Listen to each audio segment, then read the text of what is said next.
Bondi, you've cracked down on sanctuary cities. The DOJ has put a pause on all federal funding to sanctuary cities and states. You filed a lawsuit against Chicago and the state of Illinois for being a sanctuary city.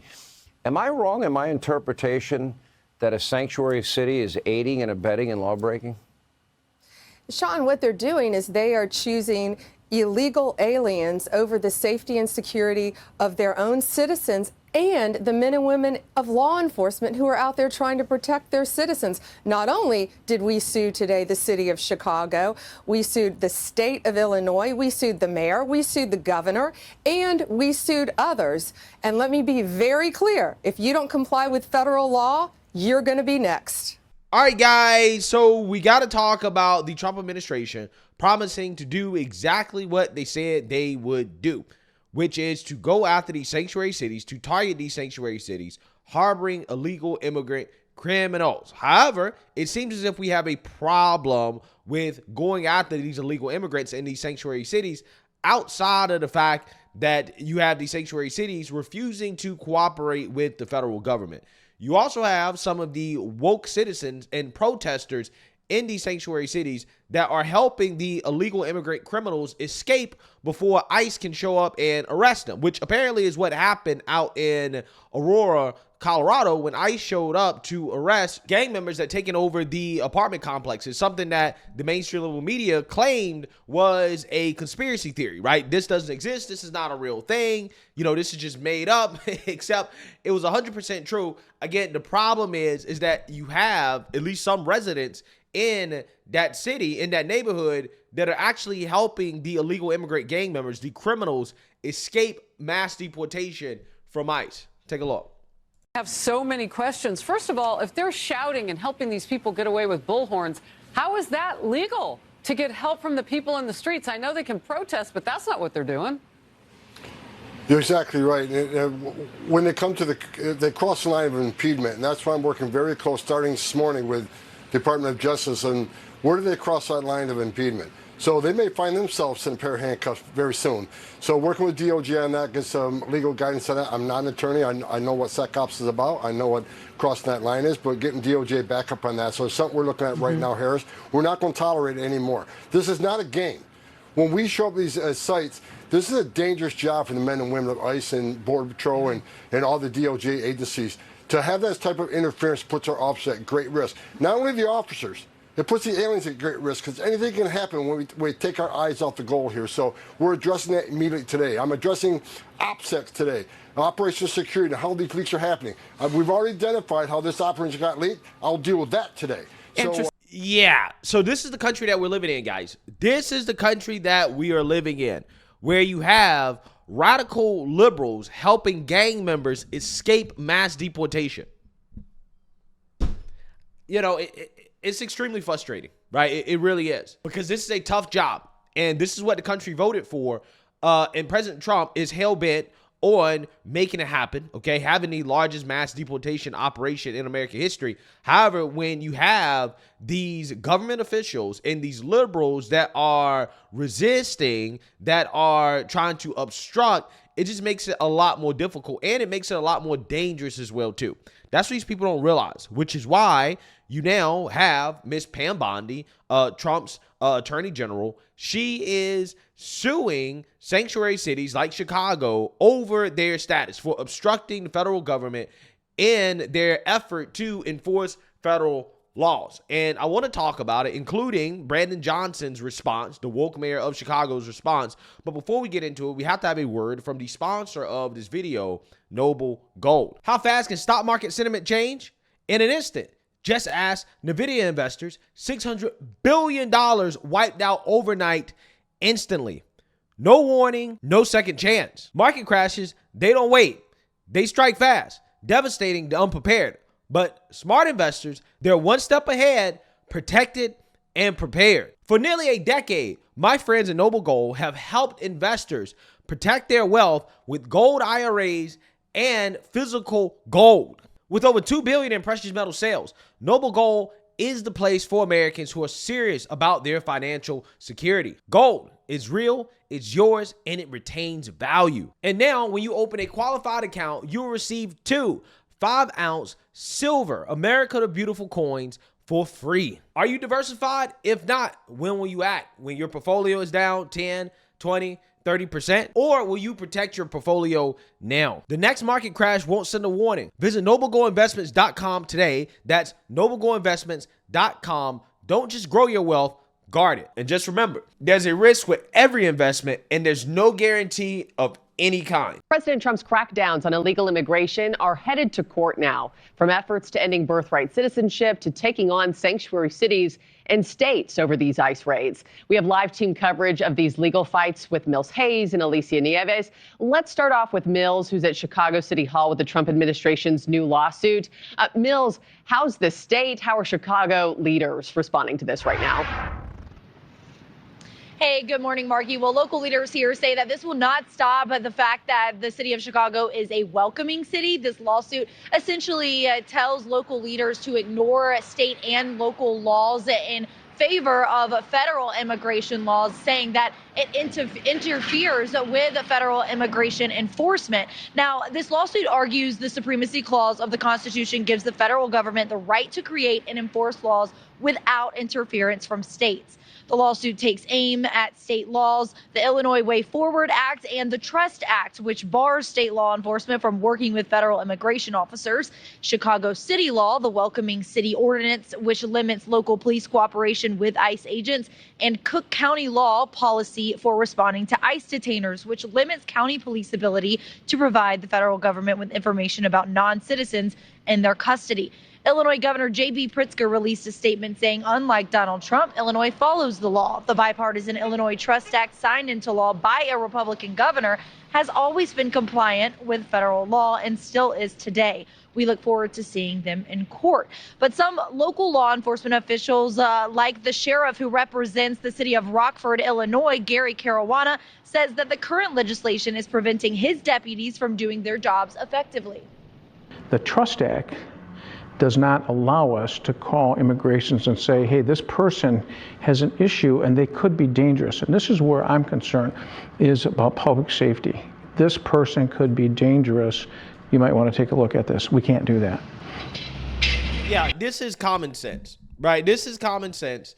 And I don't understand for the life of me why the Democrats refuse to get on board with common sense. I don't get it. I don't understand it. I really don't. And as I told you guys in past videos, I'm frustrated about the Democrats and their response because I want the Democrat Party to be a centrist party, right? It's better for the country to have a centrist Democrat Party, but no, they have now just become a far left party where they're like, you know what? We don't care about what American people want.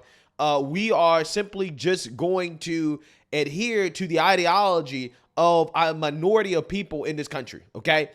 Because essentially that's who they're aligned with. That's who they're aligned with. And what you have here is law enforcement saying, listen, when we arrest an illegal immigrant that is a criminal, somebody that we think is violent, you know, at the very least, we would like to be able to let ICE know, right? I think at the very least, they could let ICE know by saying, hey, ICE, we got this guy.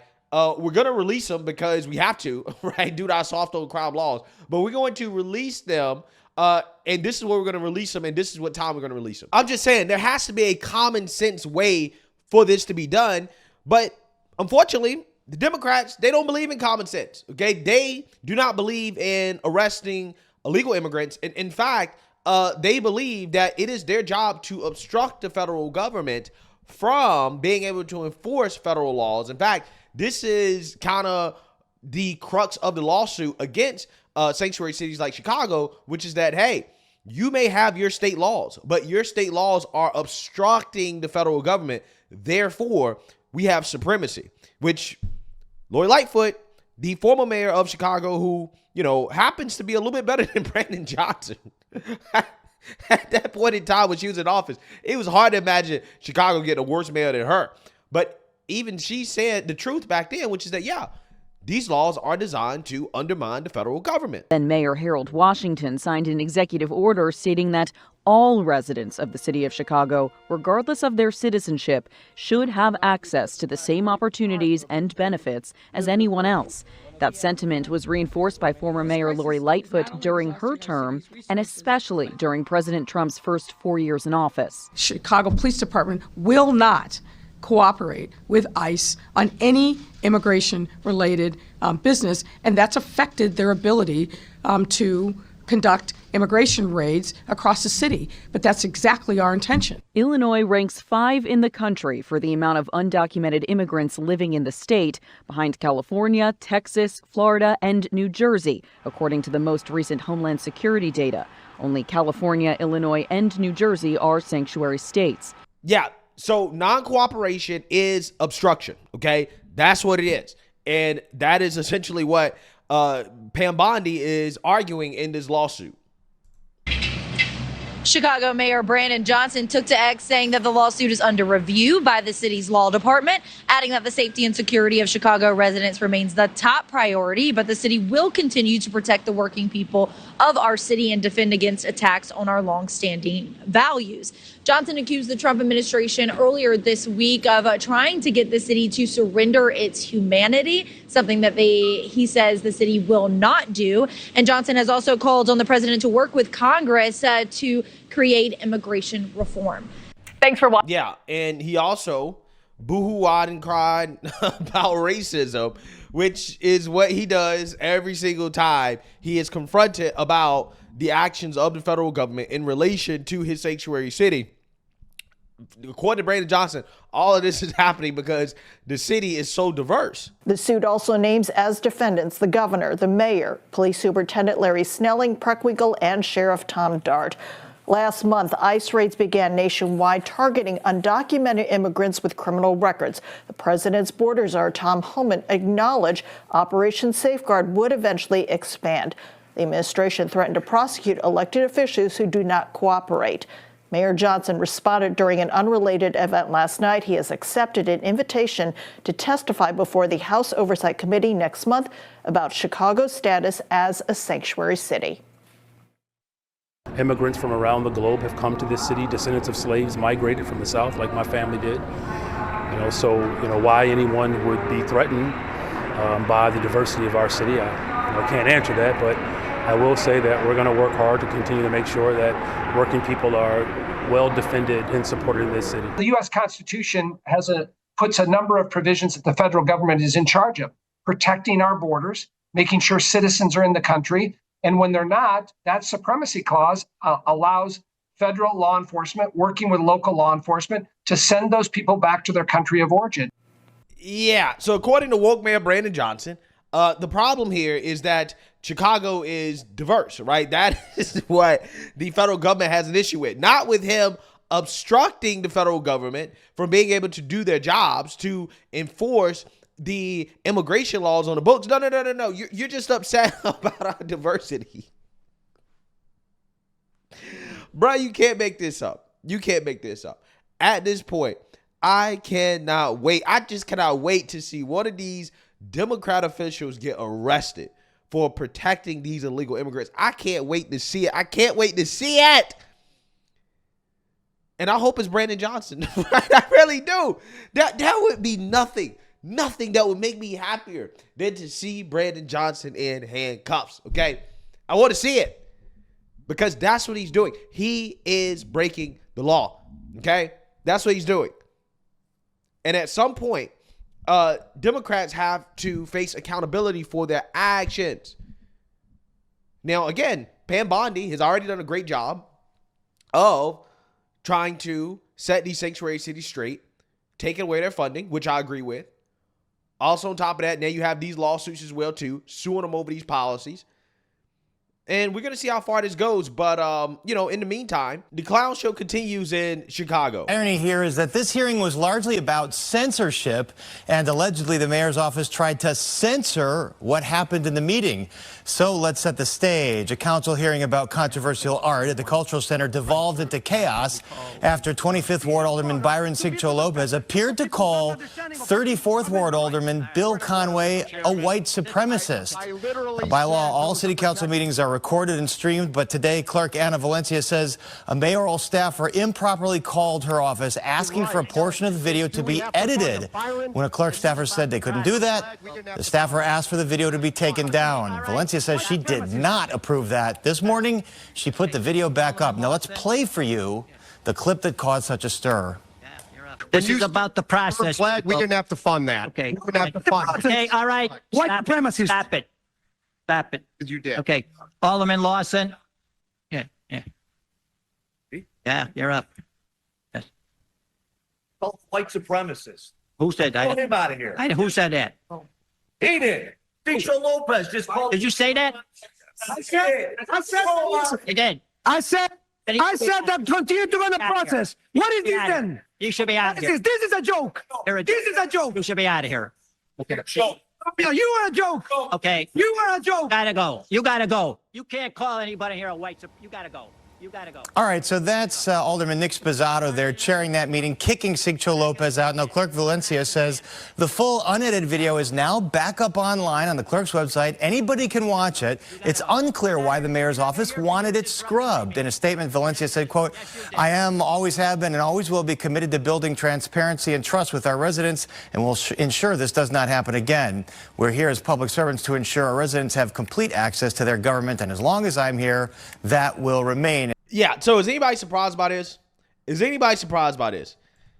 The Chicago mayor's office, which, you know, again, they were having a meeting, a city council meeting on censorship, decided to censor the meeting on censorship. You can't make this up because some woke lunatic was calling one of his colleagues a white supremacist, probably for some disagreement, right?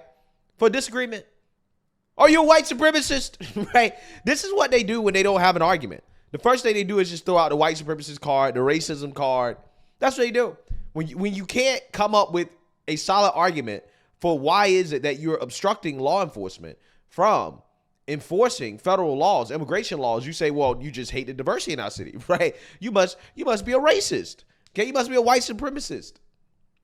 It's old, man. It really is getting old. And again, I'm just at the point now where I can't wait to see one of these Democrat officials in handcuffs behind this obstruction. So let me know what you guys think. Make sure you like, comment, and subscribe. Most importantly, share. A Black conservative perspective. Peace.